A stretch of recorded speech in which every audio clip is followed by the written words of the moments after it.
Ever find yourself waiting endlessly at a big box pharmacy, feeling like just another number? At Tablet Pharmacy, they provide the personalized service you deserve. They offer free delivery and blister packaging options to make managing your medications easier than ever. Check their competitive prices online at tabletpharmacy.ca. Peter and Dave, they're on the mic, so alright. Join the ride, it's gonna feel just right. Welcome back to the Pulse Community Podcast. I'm Peter McCully, and we're here to track the flow of life on mid-Vancouver Island. I'm Dave Graham, and we are watching the leaves turn, and we are slowing down again while driving through school zones. Yes, the kids are back to their studies, and suddenly I'm remembering those September mornings of long ago when my biggest worry was whether or not I'd packed my lunch. Well, it's funny how time softens memories. I bet you had other things on your mind way back then, Dave. Oh, let me see. Whether or not I'd finished my homework, worrying about the new pimple on my chin. Wondering if the girl 3 rows over liked me or not. That was a big one. Whether or not I was going to be among the last to be picked for a team during phys ed. Worrying about a test coming up and thinking my shirt looked stupid and how I might never understand math. And wow, yes, lunch was the least of my worries. Take a moment, think about clouds or puppies or something else for a moment. You'll be fine. We're going to feature a conversation on the podcast today that may put those daily common concerns of many folks in a completely different perspective. Darrell MacKay of Campbell River will speak to us from Ukraine. He is on his 7th trip there as a fundraiser and volunteer. This little old lady was moving these bags, walking 10 feet, moving 5 bags, walking 10 feet, moving 5 bags. And I'm thinking, like, what the heck is she doing? But when I realized that was everything she owned now, that's all she had left was those 5 bags. So you have to respect that is her whole life in those 5 plastic bags. Author JP McLean of Denman Island will soon be in the Mid-Island area to talk about her new book, The Never Witch. I have always wanted to do a Bewitched on steroids type of story. But for me, if I was going to write about witches and warlocks and magic, I had to come up with a new approach to the old trope.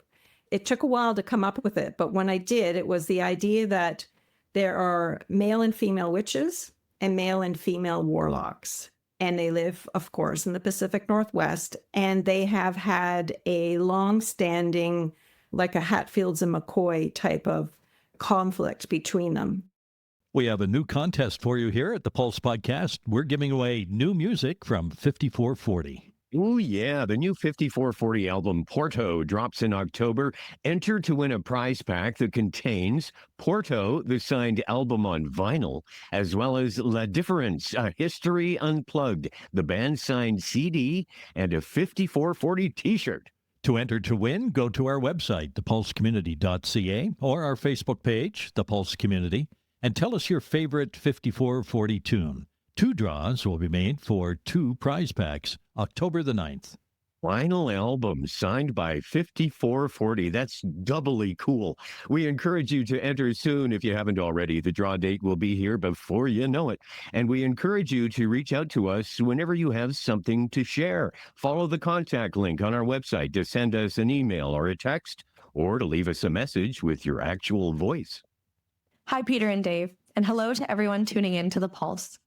I'm Charlene Smith, the Executive Director of the Parksville Qualicum Community Foundation, and I'm here with a reminder that the Fall 2025 Neighborhood Small Grants are now open from September 15th until October 31st. These grants are for everyday residents of the Parksville, Qualicum Beach, and surrounding oceanside communities, anyone who's looking to make their neighborhood stronger. You don't need to be part of a nonprofit or have any special experience. All you need is an idea to help people connect. Some examples of past projects include things like community meals, block parties, emergency preparedness, art workshops, cultural celebrations, neighborhood gardens, and skill-sharing events. If it brings people together, helps neighbors get to know each other, and builds belonging, then it's a great fit for neighborhood small grants. You can apply now for up to $500 for your project, and the process is simple. Just head to parksvillequalicumfoundation.com, click on Neighborhood Small Grants, and create an account to fill out a short online form.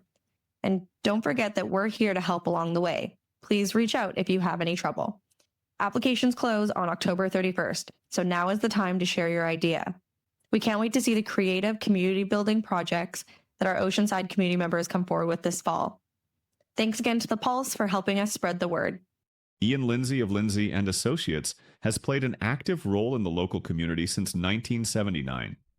He has been with RE/MAX, Vancouver Island's most advanced real estate business network, since 1996, marketing and selling residential, rural, strata, recreational, investment and project development real estate. Ian has received several awards recognizing his exceptional community commitment locally, as well as awards for outstanding performance and achievement from both RE/MAX International and the Vancouver Island Real Estate Board. You'll find true real estate professionals at ianlindsay.ca. There's exciting news for book lovers. Fireside Books in Parksville now has a second location in Port Alberni, the Bookworm. Used books are just $5 each, and be sure to ask about their volume discounts. The Bookworm on the corner of Redford and Anderson opens 7 days a week from 10 to 5. Fireside Books at 464 Island Highway East in Parksville is a book dragon's dream come true. Browse their extensive collection weekdays from 9 to 6 and weekends 10 to 5. Both locations make growing your personal library easier than ever. New books, used books, activity books, puzzle books, and much more. Order online at firesidebooks.ca, and your books will be waiting when you arrive. Ask about returning books for a book credit. Fireside Books and the Bookworm. 2 locations, one amazing adventure in browsing.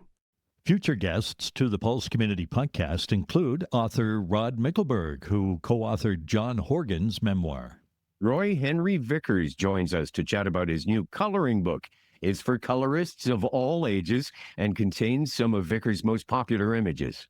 Also on a future podcast, Shannon Sin, author of The Haunting of Vancouver Island, will tell us about the wild people of the woods, otherwise known as the Sasquatch.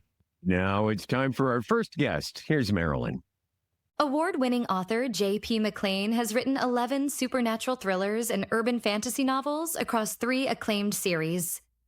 An Eric Hoffer Award winner and 3-time Literary Titan medalist, she writes from beautiful Denman Island. She will be in Parksville promoting her new book, The Never Witch. Thanks for being with us on the podcast today, Joanne. Thank you so much for having me on. I appreciate it. You've made your home in British Columbia after growing up in Ontario, I understand.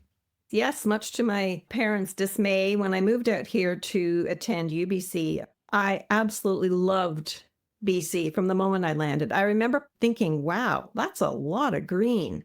I remember my first early days here, walking down to Granville Island and the scent of the laurel bushes. It was springtime. I was just absolutely captivated by it, and I knew I would not be going back. You've lived in some fascinating places like the Mexican Baja, Arizona, and of course now Denman Island. Yes, just in the last couple of years of my husband's career, I decided to do some traveling with him. He was in mining as an engineer, and so his work took him all over the world. And so when we had the opportunity to go and live in Mexico, we actually didn't live on the Baja. We lived in a state called Zacatecas, and it was in the Northeast, and we lived there for a year. The Baja was a separate trip, but all of those experiences have really opened my eyes to the differences between where I live and where I visit. And a good example of that is I miss the mountains when I'm gone. I miss the ocean when I'm away in those places, but it highlights for me what's so special about it and the differences, like when we're in California or the Baja and there's these giant stretches of sand, which we don't really get a lot of here. The waves come in and they are thunderous. If you're standing close to them, it actually will shake your chest. So that's that thunderous roll of the waves. Whereas here, there's sandstone on the beach and lots of rocks and the land is uneven. So when the breakers come in, they get broken up quite a bit more. And it's a softer sound. And it's those little details that I think I notice having been away and seeing other beaches and other mountain ranges, that when I come back, I can bring those details, the scent, the sound, more lifelike into my story. So definitely the Pacific Northwest becomes a character in my books in that sense. You create urban fantasy and supernatural thrillers. And if someone has never read urban fantasy or supernatural thrillers before, which of your books would you recommend as an entry point, and what would you want them to know about that genre? I think going in, a reader has to be aware that they're going to have to suspend their disbelief. That's the most important thing. And I see that a lot when people come up, if I'm doing a sale or a book signing, and people will shrivel up their nose, ooh, urban fantasy. They're not familiar with it. They're not comfortable with it. And so if they can make themselves comfortable with suspending their disbelief, and we do it all the time. You think about romance, in fiction in particular, romance novels, like billionaire novels and such, like how often are there happily ever afters, really? It's not every single time. There's a lot of times it doesn't. I'm listening to right now the Armand Gamache series by Louise Penny, and she sets them in a fictional town in Quebec called Three Pines. Well, Three Pines has the highest murder rate in the entire world, so I have to suspend that disbelief in order to enjoy the stories, but I do. And having said that, I think the story to begin with would be Bloodmark, because my job as a writer, I think, when it comes to suspending disbelief, is helping people do that. And in that particular story, the only thing you really have to suspend in terms of disbelief is that a birthmark can disappear. It can fade. And if you can believe that, then I can slip in all those other elements ever so slightly just to bring you along. And I think if you can do that, you'll really enjoy the genre and you'll get a lot out of the stories. You've written 11 novels across 3 different series. Let's start with the first series, The Gift Legacy. What inspired you to write about a woman who can fly? That one is very close to my heart. The first book in that series is called Secret Sky, and that is the book that got me into the habit of writing. This was the result of me trying to explain in words the sensation that I feel when I am dreaming about flying. Now, dreaming of flying is a recurring dream I've had since I was a little kid and used to run down the street into the wind with my arms flapping in the breeze, thinking for sure this time I'm going to take off and fly. So when I wrote that book, it was that dream of mine that I tried to put into words and share with the world. There's an Elizabeth Montgomery joke in there somewhere, but I'm not sure where. Oh, that's coming up. The Dark Dreams series features Jane Walker with, as you mentioned, blood red birthmarks and nightmares that show the past. And where did that visual and supernatural element come from? Directly from an NBC series called Blind Spot. And the opening scene in that series has stuck with me since the day I saw it. The opening scene in that series happens at night in Times Square, and there's an abandoned duffel bag that a bomb tech is kneeling beside in his puffy gear and his face shield. And as he leans over to unzip, the duffel bag itself starts unzipping from the inside, and out emerges Jamie Alexander and her character. Her character's name is Jane, by the way, Jane Doe. And she's covered in tattoos from the neck down, buck naked, covered in tattoos. She has no idea how she got the tattoos, why she has them, what they mean. And that really stuck with me. It got me thinking about how on earth a person would cope with permanent markings that weren't of their choosing. So that was the nugget that started me thinking about how I was going to turn that into a story. And that's where Bloodmark came from. I seem to recall that, and I didn't watch the whole thing because it scared me to death. I really enjoyed how they could identify on her body a piece of the tattoo that told the story of what happened in that episode. It was very fascinating. Now, your newest series, Thorne Witch, begins with The Never Witch. Tell us about Adeline Thorne and the concept of a witch who never inherited her magic until it was actually forced upon her. Yes, this is where Bewitched comes in, because I have always wanted to do a Bewitched on steroids type of story. But for me, if I was going to write about witches and warlocks and magic, I had to come up with a new approach to the old trope. It took a while to come up with it, but when I did, it was the idea that there are male and female witches and male and female warlocks. And they live, of course, in the Pacific Northwest, and they have had a long-standing, like a Hatfields and McCoy type of conflict between them. And they're at a point now where there's peace. So where Adeline Thorne comes into my thinking in terms of how I'm going to get this to work is there has to be a conflict. So what I've done is I've made Adeline Thorne be the wick in this bomb that's going to blow up these two factions, because that's my job. It's to make tension and to make it as tense as I can. I have to have this thing happen. So she can't have any power. If she has power, she'll be able to stop the warlock. So she has no power, and that whole premise of her not having power is really rich background for me in terms of her, because I can make her angsty and angry, and it makes her a more interesting character. And so then when the warlock attacks her, that's the explosion that starts the Never Witch down its path of inevitability. Although all of my first books have no cliffhangers, including this one, it does spark ideas for the next book, and I've already started tweaking that. All of your series feature strong women coming into power or discovering hidden power or different aspects of themselves. Is this intentional or just something that you've noticed as you reflect back on what you've written? It's quite intentional. I think strong women are simply more interesting. They take more risks. They're not afraid to put themselves out there, to expect more of their friends and family, and they challenge the status quo. And I love that about characters that I read about, and I like to think that it's inspirational. It's certainly inspirational for me when I read about those characters. So that's what I want to instill in people who are reading my characters. I want them to be inspired. You mentioned that you write best when you're within sight and sound of water, even if it's just a fountain. What's your ideal writing environment? And is there a process, like a daily process, or how do you approach your writing of your novels? Process changes daily depending on what stage of the writing project I'm at. So at the very beginning of the project, I'm not sitting down in front of my computer every day, putting in 6 hours. I'm wandering around the house, looking out to the ocean, coming up with ideas.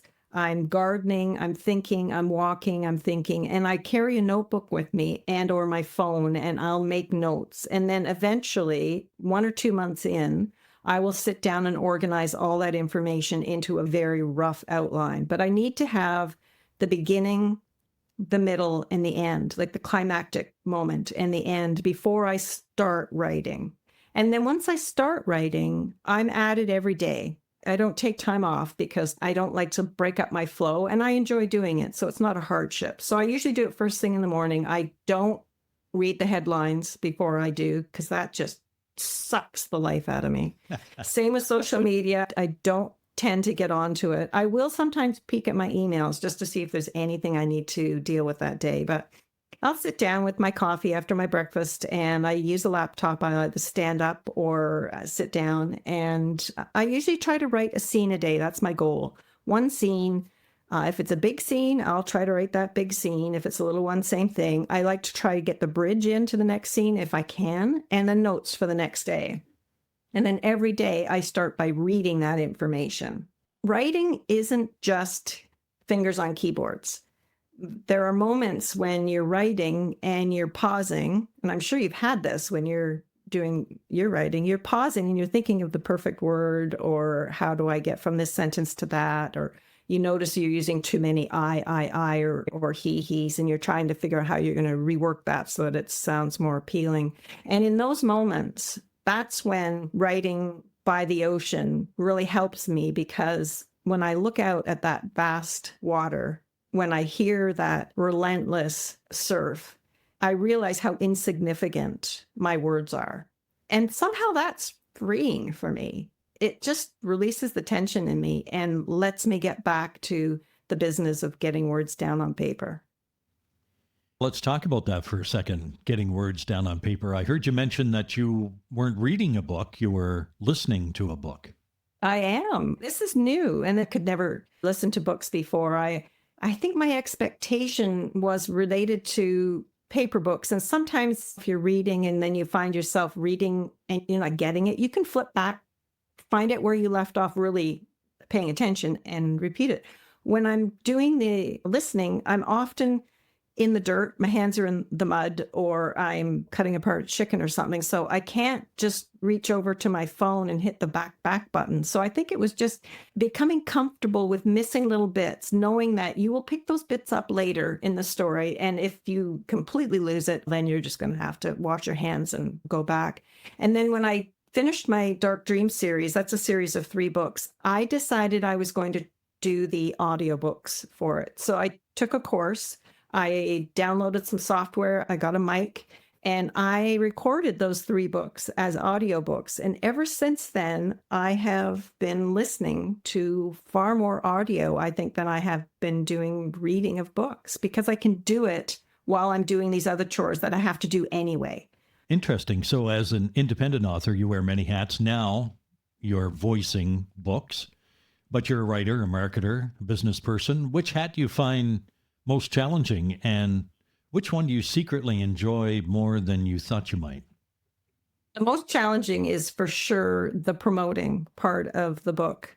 The marketing, I don't mind. I like interacting with the people that are creating the book covers, and I don't mind doing the bookmarks and the little half sheets that you send off to people. So that part I don't mind.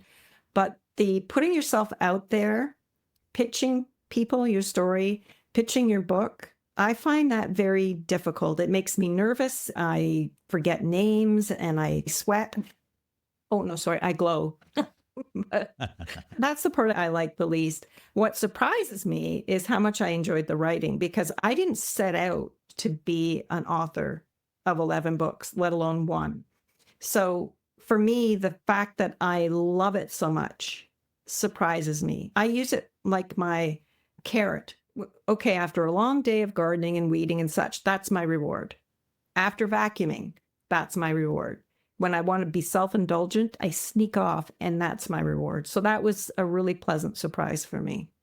Am I to understand that you met Margaret Atwood on Denman Island? Oh, God. So speaking of being nervous and sweating, yes, I did. Oh, my goodness. What a powerhouse. If she's 5 foot, I would be shocked. I had to bend down quite a bit to get a picture in the frame with her when she was here. But I especially liked listening to her in conversation with Des Kennedy when they were interviewed on the stage. And that woman is smart and witty, and no one is ever going to bowl her over. She's amazing. Yeah, she's proven that time and time again, that's for sure. Joanne, what advice would you offer to aspiring writers looking to find their way?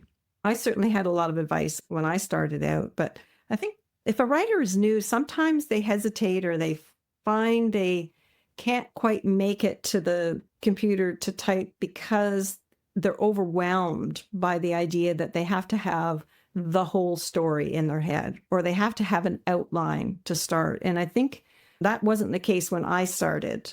When I started, I had one scene that I wrote. That was it. And that scene turned into a much larger story as I started asking myself questions about, oh, so why did this happen? And then what happened? And what happened before that? And in order for that to happen, what background did they have to make that happen? So just sit down and write, because the act of writing will inspire other ideas, and other ideas will inspire chain reaction. And before you know it, you will have that story. It may not happen the way you thought it would, especially the first time, but then at least you've got something to work with. Joanne, I've enjoyed our chat today. Thanks very much for joining us on the podcast. I've enjoyed it too, Peter. Thank you for having me on.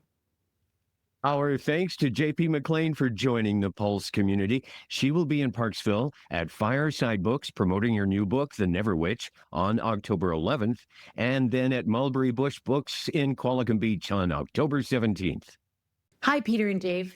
This is a reminder about Parksville's first annual Light the Night, benefiting the Leukemia and Lymphoma Society of Canada on October 11th from 5:30 to 8 p.m. We'll meet at the covered picnic area at the community park and do an under 2-kilometer walk that will be lit up with battery-operated crepe paper lanterns. Participants will also carry these. There are 3 different colors of lanterns. Gold will be carried by individuals walking in memory. Red will be carried by individuals walking in support of those affected by blood cancer. White will be carried by individuals who have been personally diagnosed and are living with blood cancer, survivors, and those in remission. When you light the night, you are fueling research, providing support, and making a different cancer experience possible. The Leukemia and Lymphoma Society of Canada is dedicated to changing the blood cancer experience for Canadians. This past year, we have provided services and support to over 4,000 individuals and assisted 17 healthcare professionals and invested $5 million in research. This is the first of what we're hoping will be many Light the Nights in Parksville. To register, go to lightthenight.ca and choose Parksville as the city you want to walk at. And we'll see you there on October 11th from 5:30 to 8 at the community park. Ever find yourself waiting endlessly at a big box pharmacy, feeling like just another number? There's a better way. At Tablet Pharmacy, they provide the personalized service you deserve. Check their competitive prices online at tabletpharmacy.ca before you even leave home. They offer free delivery and blister packaging options to make managing your medications easier than ever. With convenient locations in Parksville, Qualicum Beach, and now open in Nanaimo near the Brick, Tablet Pharmacy has been serving Vancouver Island since 2019. Stop being just a prescription number. Experience the Tablet Pharmacy difference today. Visit them online and check their prices at tabletpharmacy.ca. Windsor Plywood in French Creek specializes in hard-to-source interior and exterior home finishing products, including flooring, doors, and moldings. Windsor Plywood French Creek carries high-quality, responsibly sourced products and are committed to providing outstanding value and personalized one-on-one service to all of our customers: homeowners, do-it-yourselfers, renovators, builders, designers, craftsmen, and contractors. Regardless of the type or size of your project, Windsor can help you bring your vision to life from start to finish. Let Windsor Plywood in French Creek help you with your renovation, new build, or building project. Call 752-3122. Thanks to Windsor Plywood for being a supporter of the Pulse Community Podcast. Sponsorship opportunities remain available. Check out thepulsecommunity.ca to begin that journey. Of course, we are worldwide on the web, being available on Amazon, iHeart, Apple, TikTok, YouTube, Facebook, and Instagram. But our focus is on Mid-Vancouver Island, and we provide a platform for people who need to reach this region. We have our next guest ready. He is showing us that one person can make a big difference. Here's Marilyn. Darrell MacKay of Campbell River is on his 7th trip as a volunteer to Ukraine and has raised money to send stretchers overseas to help transport the wounded, essentials, and medical supplies. Thanks for joining us on the podcast from Ukraine, Darrell. Thanks for having me on again, Peter. It means a lot. We want to talk to you about your book that you have coming out soon, about your trips to volunteer in Ukraine over the past 3 years or so. But first, exactly where are you in Ukraine as we're speaking? We just arrived back in Kyiv last night about 10 o'clock. Spent a week and a half down in Pavlograd and Dnipro, two places that have been hit really hard and heavy most nights. And you say we, who are you traveling with? I'm traveling with my girlfriend, Olga Buhai. Yeah, we've met in Canada, but I left Ukraine in 2022. This is my second trip back to Ukraine to visit my family because I came to Canada only with my son. All my family is still in Ukraine, in Dnipro and Pavlograd. And how did you two meet? We met at the 3rd anniversary of the war in Comox by a person that we both knew and respected. We became friends and we just started dating a while ago and now traveling back to Ukraine. So we have a lot in common. Olga, you're a resident on Vancouver Island? Yes, I lived in Chilliwack and worked in Abbotsford, and my organization has North Island office in Campbell River, and I moved to Campbell River last summer. I'm enjoying Ireland very much right now. Darrell, tell me what you're doing on this trip to Ukraine. There's a few different points of my trip this time was to vet a couple organizations that I've been in touch with that need support. I met up with Ukrainian Patriots again, that they're a really good organization. We bought some stuff. Actually, I had a couple of requests to buy $500 worth of pet food for them and donate a little bit of money. So that's what we did, some shopping. And then there's another group called Swallows Organization, and it's an NGO set up by a couple of young girls here that work with the doctor from Germany. His name's Peter Barr. What the doctor does is he equips the soldiers with tools and coping mechanisms to deal with some of the horrible stuff they see, so they don't go home with PTSD or other head troubles.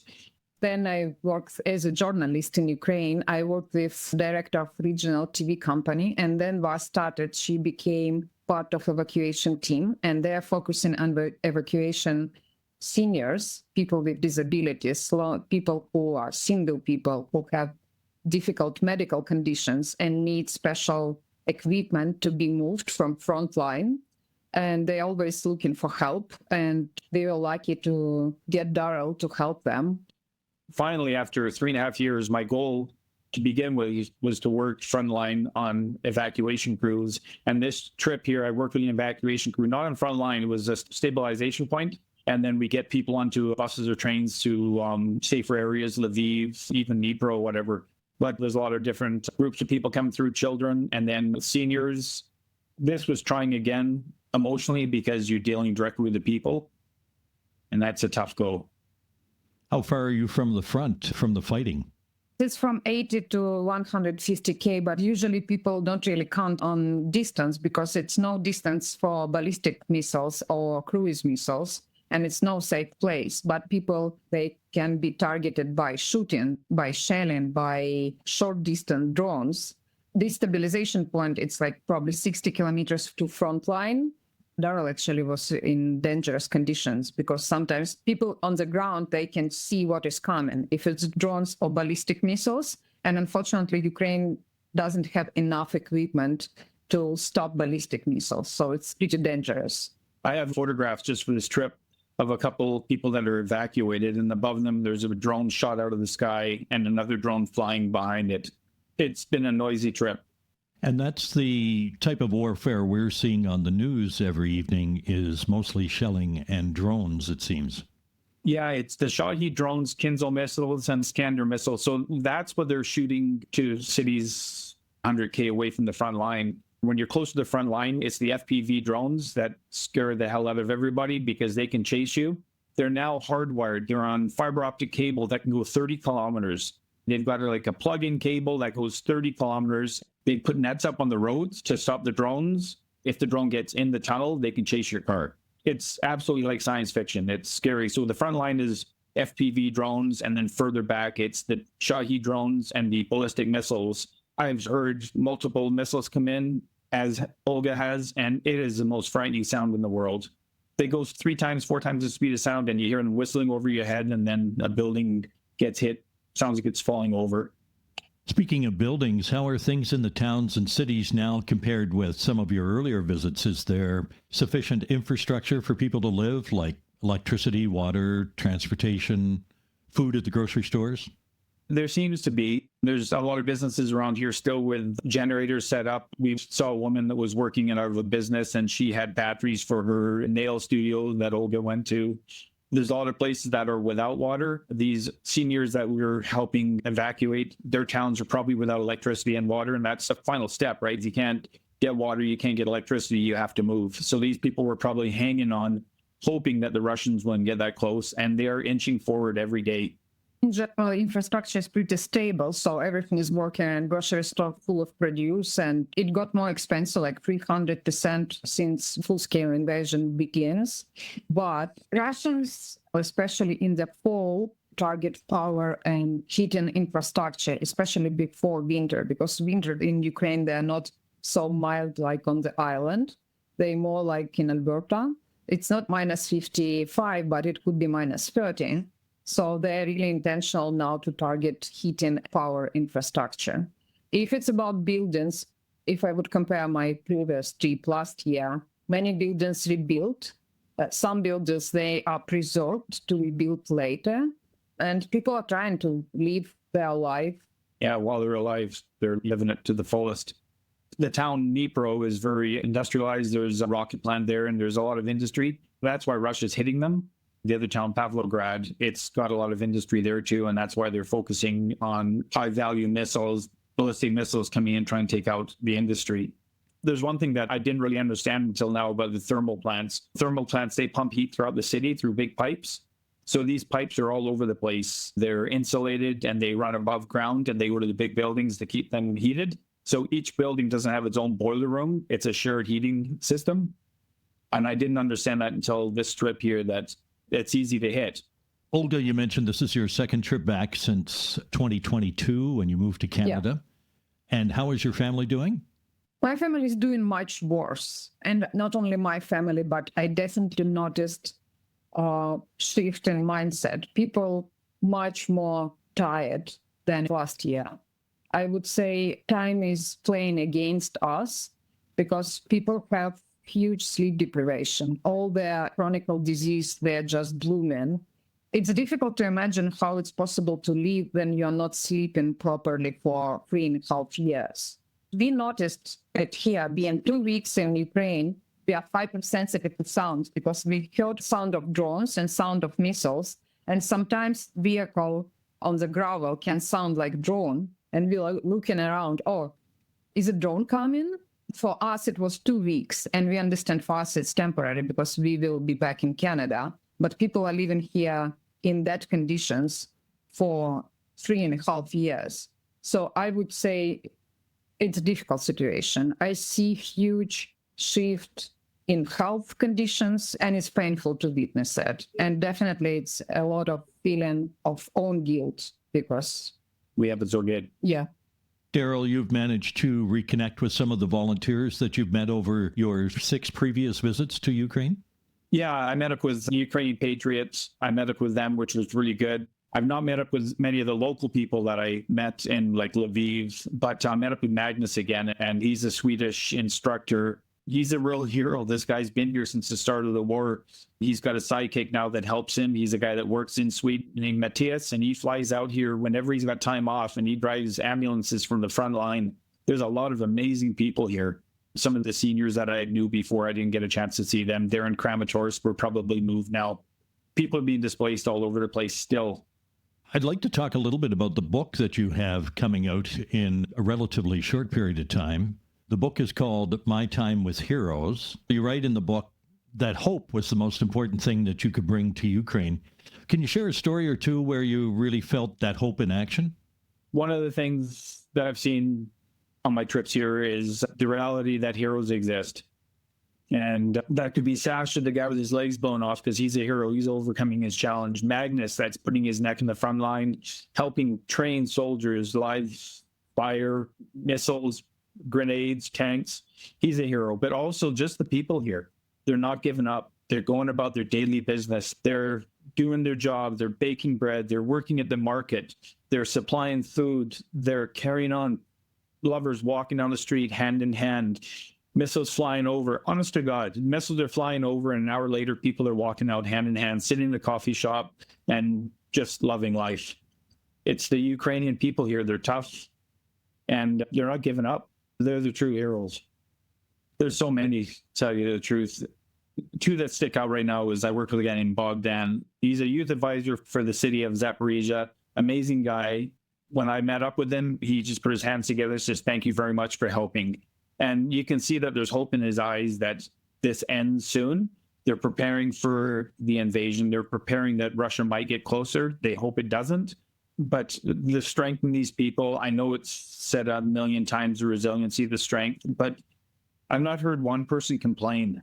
There's a psychologist came up to me. She said, "What do you think of our situation, Darrell?" I said, "It's crazy, and I don't know how you guys do it. How do you feel?" And she goes, "We deal with it." There's another fella, one of my first days in Kyiv, I was walking along where they have the memorial for the thousands and thousands of soldiers killed, and it's just heartbreaking to see. And as I'm walking by there, there's a fella sitting down next to the memorial, and he's got 2 prosthetic legs, and he's wearing military garb. So I walked over there, and I sat next to him, and I asked him, "Do you speak English? And can you talk?" And he goes, "Yeah." And he was a really friendly guy. And we talked for probably an hour. But one of the questions I asked him was, "What happened to your legs?" And he said he lost his legs in Zaporizhia. I says, "And how are you with that?" And he looked at me and he smiled and he lit a cigarette. And it was just really tough hearing this. But he goes, "It's just another challenge. I don't know if I could react the same. I don't know if I'd be pulling the victim card or poor me, but it was nothing like that from this kid." He just smiled and he says, "It's just another challenge." And he's professional soccer coach. Plays soccer and he's coaching with 2 prosthetic legs. And he's very good. Yep. So he's overcome another damn challenge. Every time I come here, it's humbling to see how tough these people are and the stuff that they're fighting through. And again, there's never the victim card played. You've worked along many people on your 7th trips to Ukraine, doctors, students, ex-soldiers. That's a real diversity of volunteers. Yeah, it seems that the people that show up are some pretty amazing people. I've met some pretty crazy people too. I won't get into that, but for the most part, the people that are working with recognized NGOs are very good people, very strong people, big hearts, and very competent. Photography runs pretty deep through your journeys. I follow you on social media and see some of the short clips and the photos that you post. Will there be a selection of photos in the new book? The new book covers my first 5 trips, and there's quite a good selection of photos for the first 5 trips. It became such hard work getting the words out. I had a really good guy helping me with it. To put the next few trips in, it would have been too much for me. The 6th trip, I don't know if I talked to you about the train got shot. There was a missile came through the train right in front of me and just rattled me. That's not in the book, and I think it would be just too much for people. And especially this trip here too. There's just been some hell. I don't believe you told me that story. I was on a train heading into Kyiv, totally safe place, going through probably Irpin or Bucha, which was hit hard by the Russians in the beginning of the war. I was just sitting there, and there was an explosion on our train, hole torn in the sides, smoke and shrapnel. It was like 20 feet away from where we're sitting, and I didn't know what the heck it was. I thought a grenade had gone off or something. I had no idea. And then when people collected the parts, there was a bullet head. I talked to a military guy. I showed him photographs of what had happened, the hole in the train, and he said it was a 7.62 incendiary bullet that Russia used in World War II that just wreaked havoc on the soldiers. So it's a bullet. It shoots from a rifle, and it'll hit a soft target. Like, it won't hit a tank, but it'll hit a train or a car, and it tears through it and explodes, and it takes people out. So that hit just in front of me. At the first couple of days, I was pretty glib about it. It didn't seem to bother me. I guess when I processed it and I thought of what could have happened, I reassessed and had a shorter trip. I was hoping to spend 40 days, but I spent 20 days last trip. But when I processed it, I realized how close it was to losing a leg or dying. Darrell, in the book, you talk about air raid sirens, and I understand they're pretty loud. You can't miss them. Yeah, you're exactly right. They're loud, and you do hear them from miles and miles away. Our hotel here is probably 100 feet away from one, and it was loud last night, and they're effective. When you go home, you hear a motorbike start up or whatever, and the whirring sound, it just puts you on edge because it sounds like an air raid. I think I'm programmed now to be a little scared of them. People have apps and notifications. If for some reason, if they can't hear, there are many other tools to let people know it's dangerous coming. And for our listeners, this is what they sound like.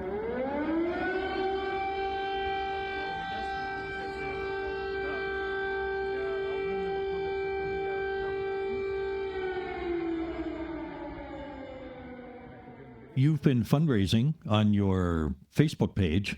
Originally, I believe you started with portable stretchers for wounded. And what has that parlayed into?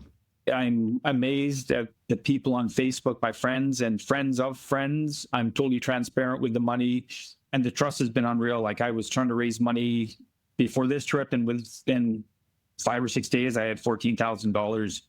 I think I've raised about $140,000 now. The stretchers, that's where I started off. So it was 535 stretchers on the front line, then all kinds of medical kits. We've bought vehicles, a backhoe to dig trenches, night vision goggles, all kinds of tourniquets, chest seals, all kinds of medical equipment, pet food. The shopping list goes on and on. And I'm really proud to say that every penny that I've raised has gone to the Ukrainian people. From your perspective and Olga's perspective, what can folks outside Ukraine do that truly makes a difference to some of these people that need it? I think it could be two main perspectives. And one of them, people outside of Ukraine can advocate for help Ukraine, talk to local politicians, because big decisions and big challenges like war in Ukraine, they could be resolved on global level or international level. And we know politicians, they are following voters. So if local people will be vocal for supporting Ukrainian politicians, it would help. And we saw that before because it definitely helps. And another perspective, people still can help in a way of how they consider the most comfortable for them. They can find trustworthy funds and donate money, and it's so many different directions. Some people don't want to donate for drones or weapons, but humanitarian need is huge. Medical supplies, food, even gas for evacuation team. It's long distances, and even vehicles, because vehicles, they're just disposable here. People are driving fast because they have to bring people fast to hospital to evacuate them. So vehicles, they're really disposable. So it's so many different needs, and everybody can find something or somebody to help with. And if they talk to somebody that's been on site in the country, I can recommend all kinds of different groups.